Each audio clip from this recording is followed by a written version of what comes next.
Bismillahirrahmanirrahim. Assalamualaikum warahmatullahi wabarakatuh. Hai, saya Astifanani dengan NIM 3420072. Di sini saya akan menjabarkan materi fikih sosial saya tentang menghadapi bonus demografi. Demografi berasal dari bahasa Yunani, terdiri dari dua kata, yakni demo serta grafi. Demo yang berarti penduduk atau rakyat, sedangkan grafi yang berarti tulisan atau karangan. Dalam artian, demografi adalah tulisan-tulisan atau karangan mengenai kependudukan atau rakyat. Dalam Kamus Besar Bahasa Indonesia, demografi adalah ilmu yang mempelajari tentang jumlah, susunan, dan persebaran penduduk. Demografi ini dipengaruhi oleh 3 faktor. Yang pertama yaitu faktor fertilitas atau kelahiran, yang kedua faktor mortalitas atau kematian, dan yang ketiga ialah faktor mobilitas penduduk atau perpindahan penduduk. Demografi ini tidak serta-merta hanya mempelajari kependudukannya saja, namun juga mempelajari tentang aspek sosial, ekonomi, budaya, agama, serta politiknya, yang hal tersebut dinamakan population study. Menurut lembaga FYOI, dalam demografi ada 3 fenomena yang penting. Yang pertama yaitu dinamika kependudukan, yang kedua komposisi kependudukan, dan yang ketiga besar dan persebaran kependudukan. Demografi ini dimanfaatkan oleh para ahli sains, ahli sosial, serta ahli matematika, yang dimana mereka semua menyukai tentang angka-angka dan angka-angka yang dimanfaatkan untuk menghitung angka pertumbuhan penduduk atau angka laju penurunan penduduk. Dalam ahli matematika, mereka menghitung tentang perpajakan negara yang berhubungan dengan kependudukan. Ahli sosial memperhitungkan tentang statistik pertumbuhan penduduk atau lonjakan pertumbuhan penduduk di suatu daerah. Indonesia ini telah mengalami transisi demografi, yang dimana semakin menurunnya tingkat kelahiran dan kematian yang membawa dampak pada peningkatan usia produktif, dan yang hal ini akan membawa Indonesia ke arah bonus demografi.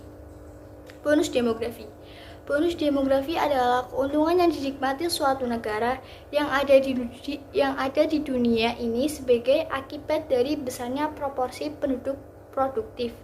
Dalam evolusi ini, Indonesia akan mengalami bonus demografi pada rentan tahun 2020 sampai 2030, atau ada yang menyebutnya sampai 2045. Bonus demografi ini bukan hanya penduduknya yang meningkat, namun usia produktif penduduknya yang meningkat. Usia produktif ini kisaran antara 15 sampai 64 tahun. Bonus demografi ini bisa bermanfaat bagi Indonesia, bahkan memajukan Indonesia di ranah kancah internasional jika Indonesia memanfaatkan bonus demografi ini dengan sebaik-baiknya. Namun, bonus demografi ini bisa berakibat fatal atau malapetaka bagi Indonesia jika Indonesia tidak bisa memanfaatkan bonus demografi ini dengan baik. Bahkan bonus demografi ini akan merugikan pendapatan Indonesia ini sendiri. Indonesia harus mempersiapkan faktor-faktor untuk bonus demografi, yang diantaranya Indonesia harus meningkatkan pelayanan kesehatan masyarakat. Yang kedua, Indonesia harus meningkatkan kualitas dan kuantitas pendidikan.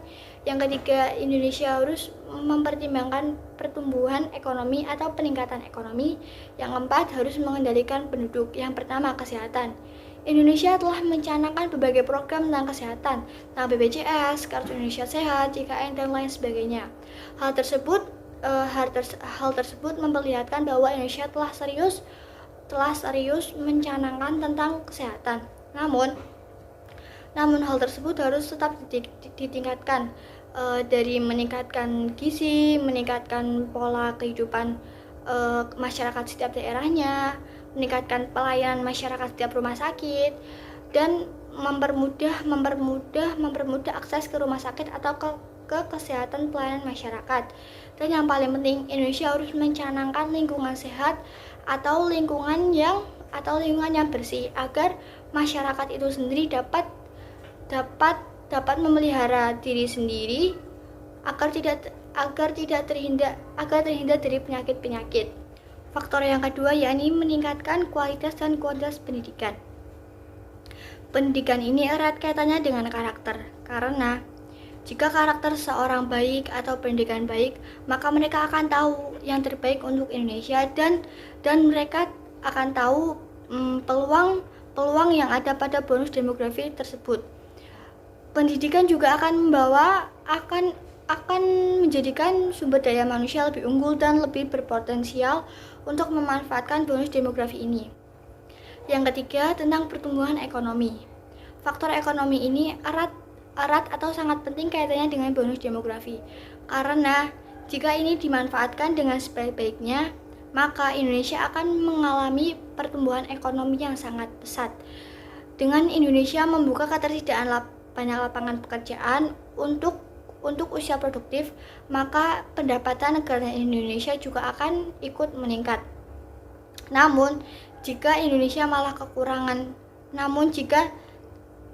usia produktif meningkat tidak disusul dengan lapangan pekerjaan yang banyak, maka hal tersebut juga akan membawa kerugian bagi bangsa Indonesia dan akan menimbulkan kriminalitas karena ketersediaan lapangan pekerjaan berkurang, namun usia produktif meningkat, yang akan mengakibatkan kekurangan pada masyarakat tertentu. Dan yang keempat, tentang pengendalian penduduk. Pengendalian penduduk ini dicanangkan oleh pemerintah dengan program keluarga berencana atau KB. KB ini sangat bermanfaat dan KB ini banyak berhasil oleh para keluarga. Tujuan keluarga berencana yang pertama, mencegah kelahiran yang tidak dikehendaki atau sebaliknya. Yang kedua, mengatur interval waktu kehamilan. Yang ketiga, mengontrol waktu kelahiran berhubungan dengan usia orang tua. Yang keempat, menentukan jumlah anak dalam keluarga. Perempuan sendiri tidak menginginkan banyak keturunan, namun tidak diimbangi dengan kualitasnya. Perempuan lebih menginginkan jumlah anak yang sedikit, namun dengan kualitas yang baik agar dapat terjun ke dunia kerja dan agar dapat membanggakan orang tuanya. Dari empat faktor yang harus dipersiapkan Indonesia tersebut dapat dicanangkan oleh Indonesia sejak sekarang.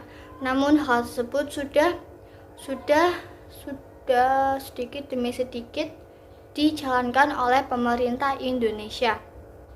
Selanjutnya, tentang tantangan bonus demografi.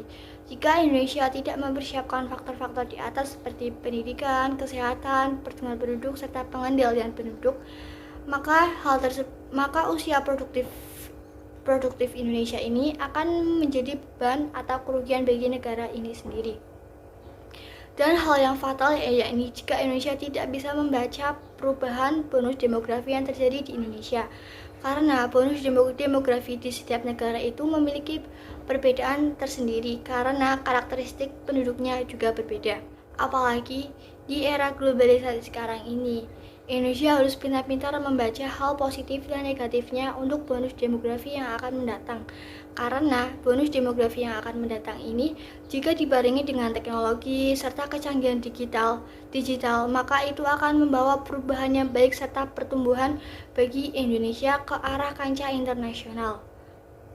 Solusi dari menghadapi bonus demografi tersebut, Indonesia harus benar-benar mempersiapkan dengan sebaik-baiknya, karena jika tidak, Indonesia maka akan mengalami kerugian atau mengalami malapetaka bagi negara Indonesia kita sendiri. Maka dari itu, menghadapi bonus demografi harus dipersiapkan pertama dari diri kita sendiri, yang kedua dari masyarakatnya, dan yang ketiga dari pemerintahnya. Pemerintah itu hanya mengatur masyarakatnya, dan yang berperan itu masyarakatnya bisa mengendalikan bonus demografi tersebut atau tidak.